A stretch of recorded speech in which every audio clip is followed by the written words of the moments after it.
Olá a todos, muito bem-vindos a mais uma viagem, mais uma jornada aqui na nossa nave.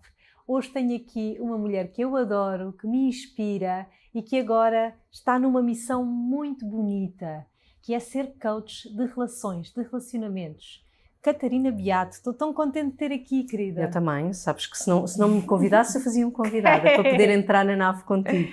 Obrigada. Estou mesmo feliz, estou feliz também, e estávamos a comentar isso aqui em off, neste nosso novo encontro, nestas leads dos podcasts, de te ver agora com um servir tão bonito para a comunidade. Tu sentiste que esta era aquilo que eu queria fazer. Ainda me lembro. Eu mantenho os mesmos medos, era isso que nós conversávamos, alguns medos do levar aos outros, mas tu sentiste logo esse propósito, foi aliás muito bonito, outra vez que estivemos juntas. E eu neste começar de 2022, para mim foi evidente que eu tinha que trazer cá para fora aquilo para que andava a estudar, para mim e para os outros. E portanto trazer esta questão dos relacionamentos amorosos, das histórias de amor, e poder ajudar as pessoas a encontrar um lugar de equilíbrio nesse mundo que representa tanto para quase todos nós. É uma grande escola, se não uma das maiores escolas, não é? A família, os filhos e os relacionamentos. Sim, eu vi uma das tuas masterclasses sobre isso, sobre os relacionamentos no seu todo. Eu estou muito focada na questão do amor casal, e é aí que gostaria de permanecer. Tenho mais dificuldade em ir para as questões mais familiares, porque não é aí que o meu estudo, nem que o meu propósito se baseia, mas para mim são as histórias de amor no seu todo. Olha, e como é que tu encontraste esse propósito? Eu acho que os propósitos nascem de feridas, não há nada a fazer. Os propósitos mais grandiosos são aqueles que nascem numa ferida que é nossa e que depois nós construímos um trabalho, é quase como se nós fizéssemos o alicerce, a base em nós, e depois percebemos que isso extravasou, que isso é tão grande que podemos levar ao outro.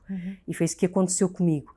Eu há 7 anos, nesta altura já não há 7 anos e pouco, quando conheço o Pedro, e o Pedro marca a minha vida porque eu era uma solteira muito assumida e muito feliz com isso, mas também com todo um trabalho feito à volta disso, de aceitar que não tinha a minha história de amor, e depois conheço o Pedro.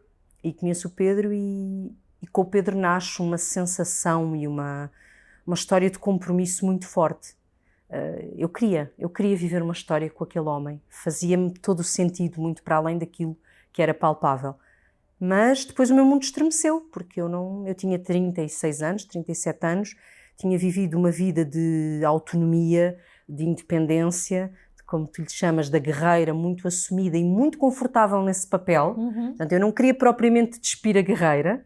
Depois também percebi que, mais do que o despir, eu tinha muito medo de se as pessoas gostariam de mim sem ser a guerreira, se o Pedro ia continuar apaixonado, se eu fosse mais carente, feminina.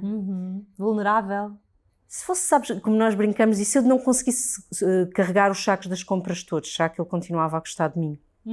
E em vez daquilo ter sido um momento de felicidade suprema, eu dei por mim num momento de stress absoluto, a ter crises de ansiedade que nunca tinha vivido, a engordar os 15 quilos que tinha perdido, com umas compulsões alimentares que eram obviamente apenas crises de ansiedade brutais, como eu as sabia gerir. Eu dou por mim casada com o homem mais bonito do mundo com quem eu queria ficar, a formar uma família com uma estrutura muito bonita, e eu estava em stress absoluto. E daí nasce uma necessidade, que foi, não, minha amiga, tu vais trabalhar isto.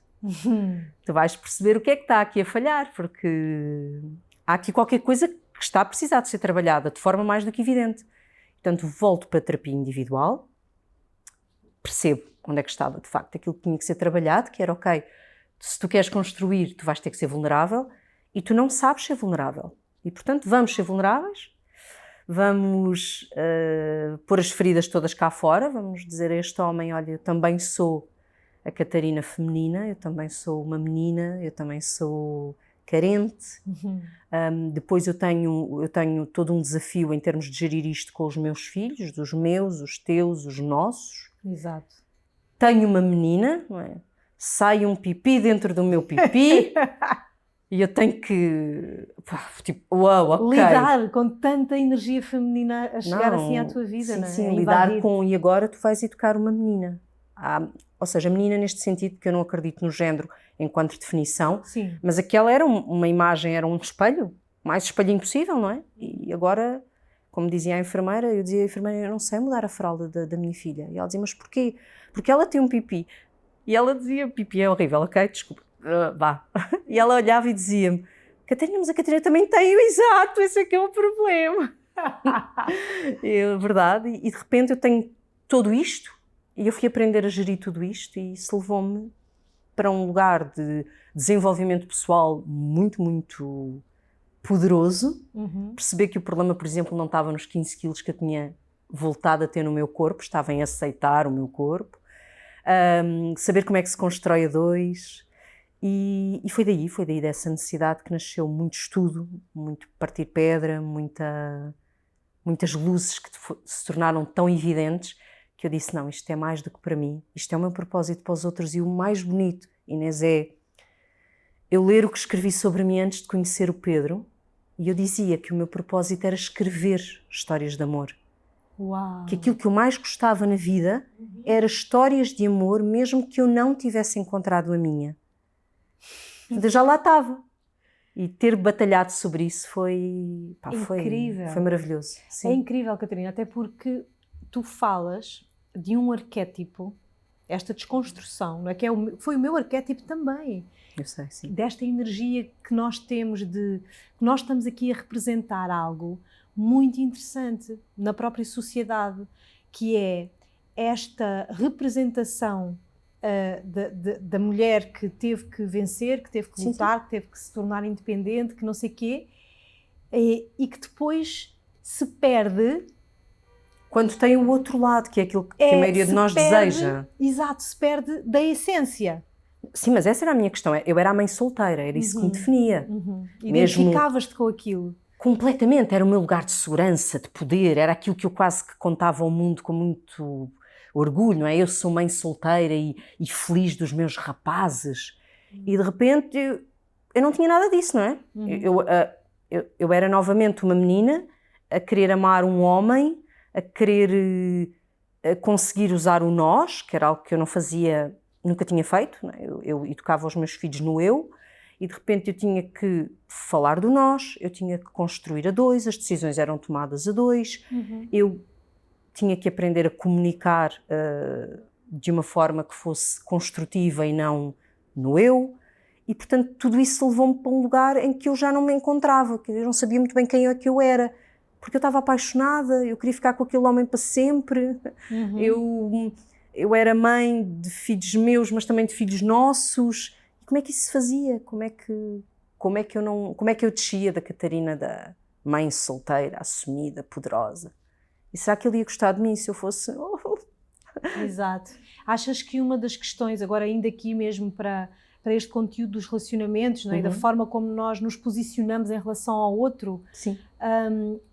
Tu achas que, por exemplo, no caso das mulheres que têm dificuldade em relacionar-se porque não se querem mostrar vulneráveis?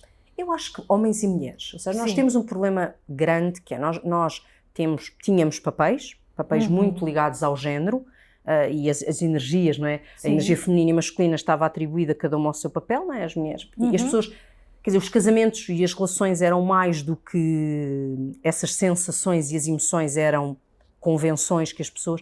E depois, felizmente, o divórcio torna-se livre, as pessoas podem tomar decisões e passas a ter que viver as relações aí sim na base das emoções, e não achares que a energia masculina pertence exclusivamente a um e a energia feminina ao outro. Claro. Que era o meu grave problema, que era eu estava plena de energia masculina. Exato. E isso não me tinha mal nenhum, tanto que eu digo isto, o Pedro ainda hoje carrega muito mais energia feminina e eu muito mais energia masculina.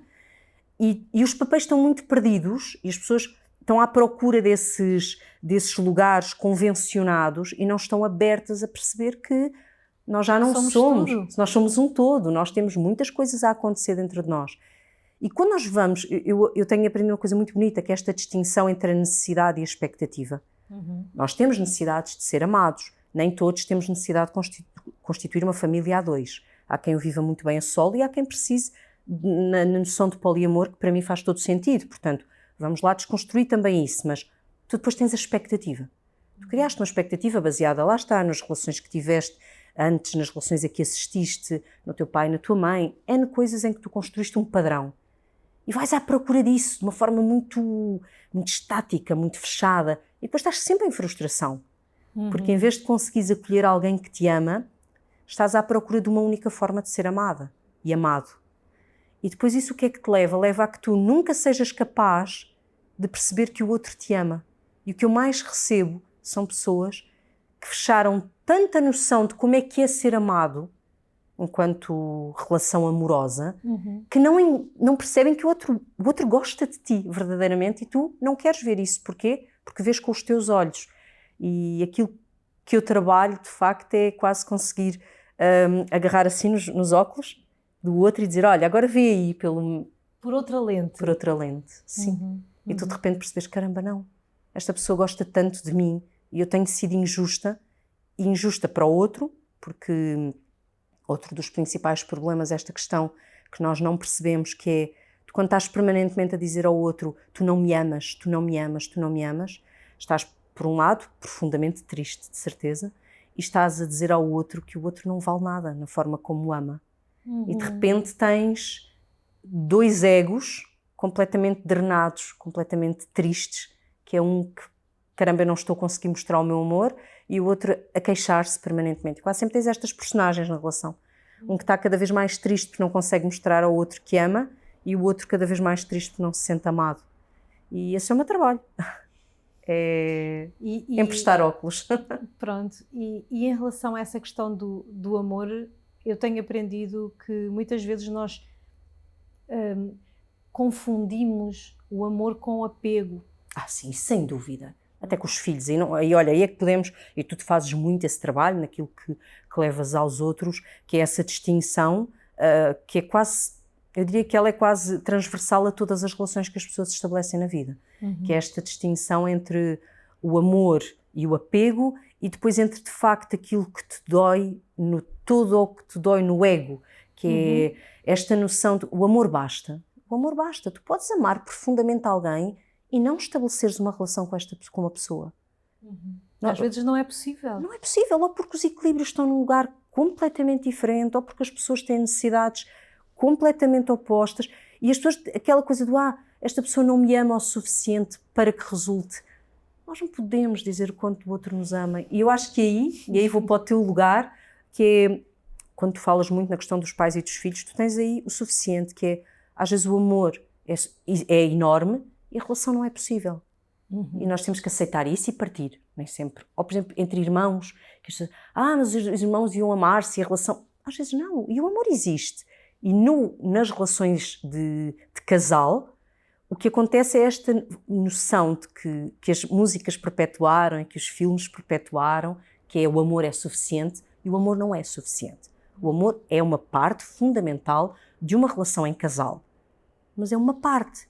Depois há outras coisas, há o compromisso, há a escolha diária de que eu quero esta relação para mim, quero este casal, e casal são dois, mas até poderia ser, eu quero esta relação, podia ter outras pessoas envolvidas, e é uma escolha, exige um equilíbrio, exige trabalho. Imagina, às vezes amo profundamente alguém, estou apaixonada, mas não estou neste momento capaz de trabalhar esta relação. Que foi o que me aconteceu naquele momento, há 7 anos, eu estou tão apaixonada por este homem. E a pergunta vem a seguir. Eu quero esta relação? Eu quero. Então vamos trabalhar para ela. E aí é diferente. O amor não é suficiente. Não é? Só mesmo nas músicas. Catarina, e tu também tens muitas pessoas que te procuram que não têm relacionamentos e querem encontrar esse amor. Sim. Eu falei disso com o Rui, quando fiz Quem Quiser Vir nos lives, fiz aqui com o casal da Inês, e rimos-nos, não é? Porque de facto podemos encontrar alguém com quem decidimos construir em qualquer lugar. E eu desconstruo muito isto, também porque a minha história tem tudo menos de filme romântico, eu cruzei-me nas aplicações da vida, e depois há uma decisão. E eu acho que nós entramos na bolha com muita facilidade. Ou seja, a bolha é o quê? É o trabalho, e estamos a falar já de pessoas adultas. Eu toco muito pouco num público muito mais jovem, claro, de primeiros amores, porque não é essa, eu tenho 44 anos e é normal que vá tocar em mulheres que têm a minha idade, que têm histórias em que, por exemplo, já têm filhos na bagagem, tem as suas dores, as relações que não funcionaram. E quando uma relação não funciona, tu entras facilmente na tua bolha, que é o trabalho, os filhos ou a e família. também deixas de acreditar muitas vezes, não é? Ficas ali um bocado Sim, tens aquelas dores que não queres expor, lá está, não te apetece ser vulnerável porque associas a vulnerabilidade à dor, e eu gostava de dizer às pessoas que nós podemos nunca ser vulneráveis e as dores estão cá na mesma, não é? Não é porque dizemos ao mundo que eu nunca mais vou sofrer, que depois não sofres. Desculpa. Aliás, até sofres mais, sofres mais, não é? Não, tu usas uma palavra muito bonita que eu tive muita dificuldade em percebê-la no todo, e quando a percebi é assim uma luz enorme, que é a questão da redenção. Da rendição. Da rendição, não é? Que é quando tu deitas a toalha ao chão e dizes, está tudo bem, não é? Vai doer de qualquer maneira, deixa-me antes de doer, usufruir. E eu recebo essas mulheres, principalmente mulheres, mas homens, também muitos homens, atenção, que deixaram de acreditar e que querem voltar a ter uma história. Eu trabalho de um para um com homens, também é muito, muito. Isso é muito fixe. É muito, muito.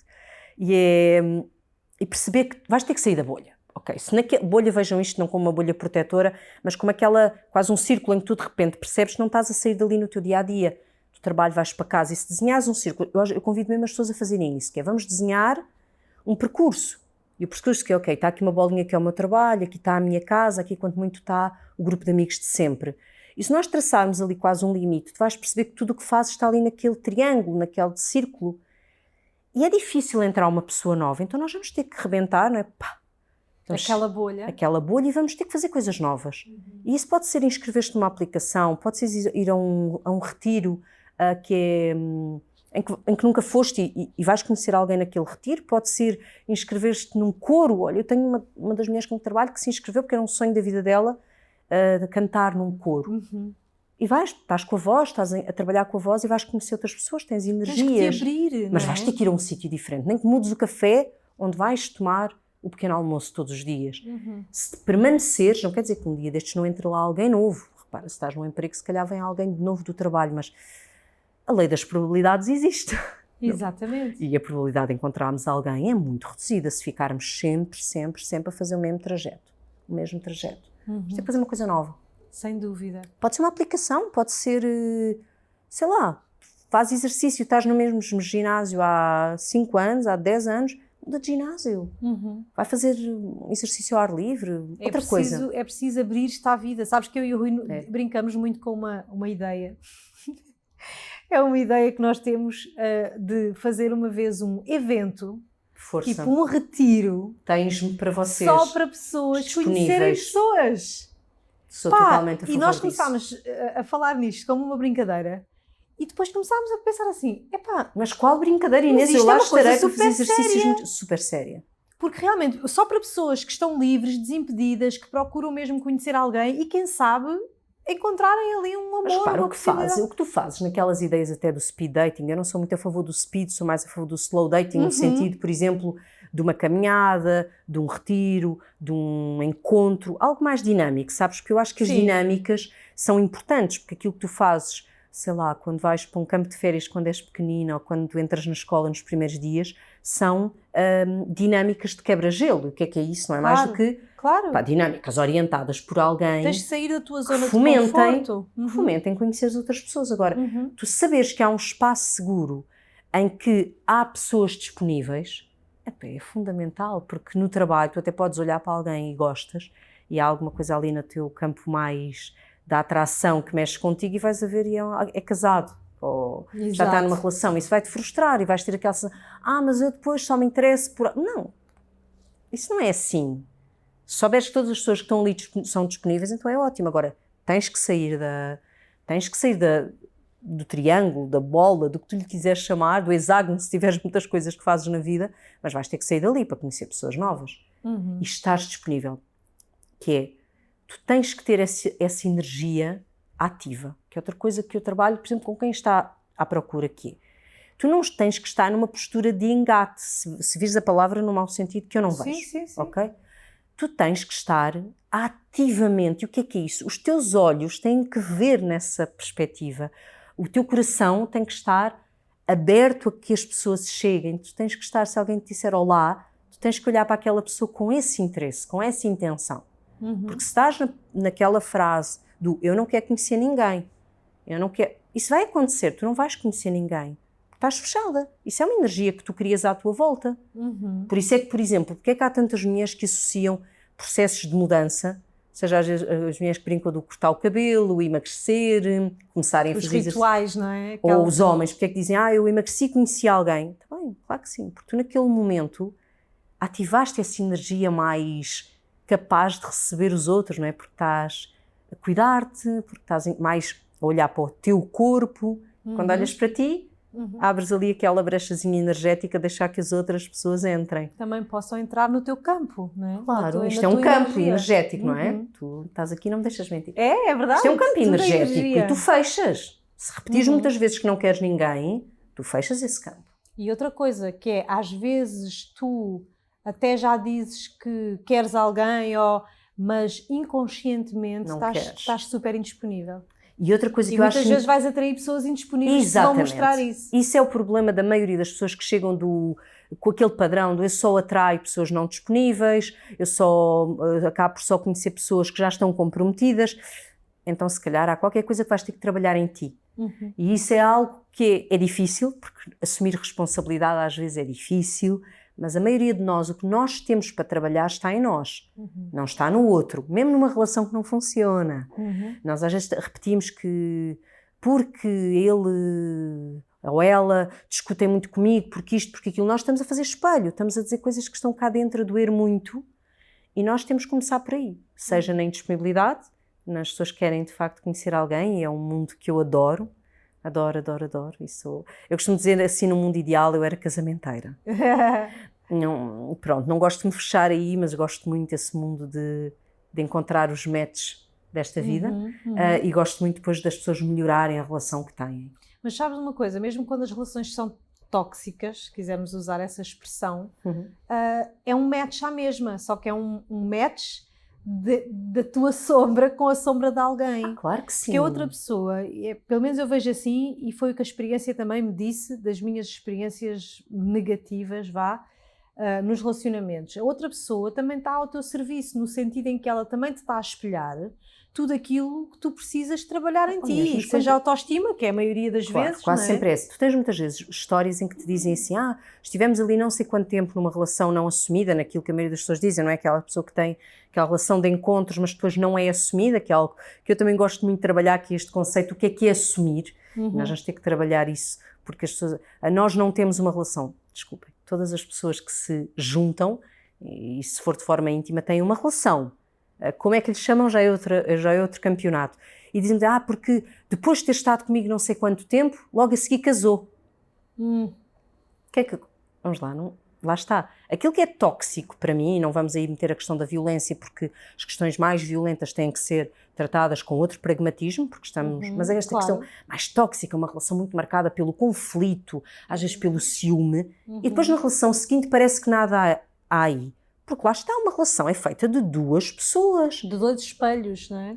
Não é? De duas energias. Se calhar a pessoa com quem o outro se relacionou na fase seguinte foi acalmar os medos, foi resolver outro tipo, são, por exemplo, energias que se conseguiram trabalhar de uma forma mais positiva. E lá está, o amor não chega. As duas pessoas que têm uma relação tremendamente tóxica, não se pode afirmar que não se amam. Se calhar amam-se, mas não é uma dinâmica, não é uma roda em que as rodas conseguiram ali dentadas dar o caminho e caminhar, e é um carro que consegue andar, são outra coisa. E porque as relações de facto exigem trabalho, que é outra coisa. Nós temos de tirar um bocadinho esta ideia não é, das pessoas que de repente se encontram e são almas... Aquele olhar romântico sobre... E existe, é o primeiro, mas depois dá trabalho, as pessoas têm que se alinhar, têm que se voltar a conhecer, que é outra coisa, outro erro que nós caímos de achar... que eu apaixonei-me pelo Pedro à data tal e ele vai ser sempre aquele Pedro. Não vai. Nem tu, não é? Nem a outra pessoa, nenhum de nós. Há coisas na nossa vida que nos mudam e podem não ter nada a ver com o outro. Eu vou, por exemplo, saio para um dia de trabalho, ou ou faço uma meditação. Imagina que eu estou a fazer um trabalho de desenvolvimento pessoal, faço alguma coisa que me traz aqui imensas sombras, que me vai buscar dores que eu não percebia que tinha e que agora me fazem todo sentido. Essa Catarina que vem depois desse processo é diferente. E o Pedro não tem que ter feito o mesmo processo de desenvolvimento, mas tem que ser capaz de acolher quem eu sou naquele momento e de se predispor a conhecer-me. Olha, essa é uma das questões que mais me tem surgido no meu público, que é, eu trabalho maioritariamente com mulheres, mulheres que se querem trabalhar, que querem aprofundar o seu autoconhecimento, e tenho tido esta felicidade do Rui, do meu companheiro, estar nesta missão de trabalhar, neste caso faz-lhe sentido trabalhar o masculino e toda esta questão ligada ao patriarcado, sim.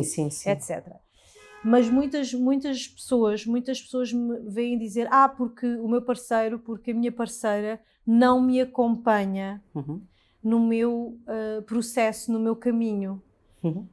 E isto é assim, tipo, é uma encruzilhada. Eu acho que é uma encruzilhada. Eu acho que as pessoas não têm que se acompanhar, ou seja, eu posso estar num caminho diferente da pessoa com quem estou, mas eu tenho que aceitar o caminho dele e ele tem que aceitar o meu. E pode haver, de facto, um ponto em que isso se torna absolutamente... pense mais em questões, se calhar, de alguns valores tão básicos é da base e não de não serem válidos, alguns valores de base que se transformem de tal maneira que passa a ser incompatível. Sei lá, questões até mais de crenças que possam tornar-se incompatíveis. Pode acontecer. Agora, eu não tenho que seguir o mesmo caminho que a pessoa com quem estou. Ele pode até ficar lá atrás, de vez em quando ele vier cá à frente, ou eu for lá atrás e nos encontremos a meio caminho. Agora, quando estamos a falar de questões em que o outro cria desdém ou até não acolhe as transformações que tu estás a fazer, aí não é possível avançarmos em conjunto. Imagina, se eu estou a fazer por exemplo, se eu passo a acreditar em alguma coisa e partilho com o outro, que isso se tornou muito importante para mim, e ele pode acolher e não acreditar, ou pode dizer, isso é completamente absurdo. Não faz sentido. Aí já acho que vai ser difícil. Sim. Alguém que não me acolhe no meu todo, e podem ser coisas mais pequenas, tu falas, de facto tem trabalhos que são muito profundos, porque é isso que tu e o Rui trabalham, mas imagina assim uma coisa absolutamente básica de alguém me dizer, olha, eu gosto mesmo, adoro ir assistir a touradas. E eu penso, ou penso, não, isso sai tão fora dos meus valores que eu não consigo aceitar que tu faças isto. Aí vamos ter que perceber. E aí, eu costumo dizer que é injustiça, que é, está do lado de quem fica meio decidir se vai ou não vai, se eu consigo ou não consigo lidar com isso. Exato. Sou eu que tenho que dizer, olha, tudo bem, tu és assim, mas eu não consigo lidar com isso. Ou, olha, ok, desde que as pessoas criam os seus compromissos, isso é muito importante para mim, que as pessoas percebam que não há fórmulas certas. Cada casal encontra, dentro do que são os seus limites e as suas necessidades, um lugar de equilíbrio, que aquilo que para ti é certo e que tu encontraste pode ser absurdo para outro casal. Não procurem fórmulas secretas e uma traição nunca se desculpa, duas pessoas completamente diferentes nunca podem estar juntas, sei lá, há tantos preconceitos, não é? Há tantas ideias pré-concebidas. Podem. Um casal pode ter, olha, por exemplo, a questão, só porque tem sido um tema que tem vindo, assim, uma questão de, eu posso achar que o outro estar com outras pessoas fisicamente é aceitável. Exato. E repara que isso nem é uma traição, porque eu sei. E é consensual. Está dentro dos meus limites. Ou pode, só o facto daquela pessoa pôr um gosto numa fotografia de outro, pode-me trazer feridas tão profundas que eu não quero aceitar isso na minha vida. Transmita ao outro. Exato. Aí entramos no campo da comunicação. Olha, eu sei que falaste não há fórmulas secretas, mas para fecharmos aqui a nossa partilha, 3 coisas que assim da tua experiência pessoal e também de estar com outras pessoas, 3 coisas que tu pudesse assim dizer às pessoas que nos ajudem a nos relacionarmos melhor. Eu acho que a autenticidade é a primeira. E isso é um trabalho individual. Sim. Não tem que ser feito sozinho, ok? Naquele sentido de, eu só quando me sentir absolutamente no meu autoconhecimento total é que posso estar numa relação. Não é nada disso, porque quando estás na relação tens que manter este trabalho. E estás em autoconhecimento, a relação é uma ferramenta. Eu tenho que me conhecer. Porque se eu for autêntica, é muito mais fácil que tudo flua, porque eu não estou... Quando nós estamos em personagem, é muito duro, porque o outro também não está realmente contigo. Porque não és tu, é a personagem. Portanto, para mim, ser autêntico. E ser autêntico é um processo de autoconhecimento. Eu tenho que conhecer de forma nunca será total, mas eu tenho que conhecer de uma forma muito consciente, muito atualizada ao dia de hoje, quais são as minhas necessidades e os meus limites. Portanto, depois é preciso o respeito pela autenticidade do outro, que é, eu não quero mudar o outro. Eu quero aceitar o outro como ele é e eu quero conhecê-lo. Portanto, eu faço um bem-vindo ao outro. Eu quero-te como tu és. E porque se eu vou à procura, lá está eu, não posso ser personagem, nem posso estar à procura de um holograma que eu criei nas minhas expectativas baseadas, seja no que for, com toda a legitimidade. Mas eu não posso esperar isso do outro, porque isso destrói o outro e não é justo. Portanto, eu sou autêntico e eu permito a autenticidade do outro. Depois é preciso comunicar. E comunicar também é, lá está, isto tem dois lados. Eu sou capaz de falar, mas comunicar é também, eu sou capaz de ouvir. As pessoas às vezes dizem, mas eu falo, eu digo tudo o que penso, eu digo tudo o que sinto. Ok. E consegues ouvir tudo o que o outro sente? Consegues não meter aquilo ali na culpa, no que é que eu fiz de errado? Consegues acolher o que o outro está a dizer sem procurares não sei quantas outras coisas que não é só eu ouço o que tu estás a sentir. E eu sei que é muito difícil. Né? Quando o outro nos diz, eu estou muito triste. E a mecânica que tu fazes de imediato é onde é que eu falhei para não ter feito a outra pessoa feliz. E o mundo não só é bonito, a paixão assim louca, aquela que faz com que eu e tu nos bastemos para sermos as pessoas mais felizes do mundo, existe, mas dura muito pouco. A vida é um bocadinho mais real. Mais profunda e mais real, não é? Sim, tem muita coisa. Sim, essas Catarina, três coisas. Estou tão feliz de te ouvir falar. E eu também, desse que a gente se tema que é mantenha, tão que as nossas teu. vidas possam ir cruzando. E desejo-te tanto bem para essa tua missão, para esse teu propósito. Obrigada. Sabes? E desejo mesmo que possas Eu gosto chegar... muito que as nossas vidas no eu pensava, quando a primeira vez tu foste ao meu podcast e tudo o que já aconteceu desde aí. Caramba. É tão bom, tantas vidas. É mesmo. E continuas. É essa constante mutação que estamos sempre, não é? E sem largar o Rui, porque aqui falamos de amor. É verdade. Que tu e o Rui possam fazer esse trabalho e que o façam obrigada. também em conjunto. Obrigada. Vocês trabalham em dois lugares muito importantes. Muito obrigada. Muito Obrigada obrigada a ti também pelo teu servir. Obrigada. Muito obrigada. Muito obrigada a vocês também por nos terem acompanhado nesta viagem, nesta jornada, e espero que esta pílula de consciência que a nossa Catarina nos trouxe possa ajudar a desenvolvermos relações mais conscientes, mais presentes. Até para a semana.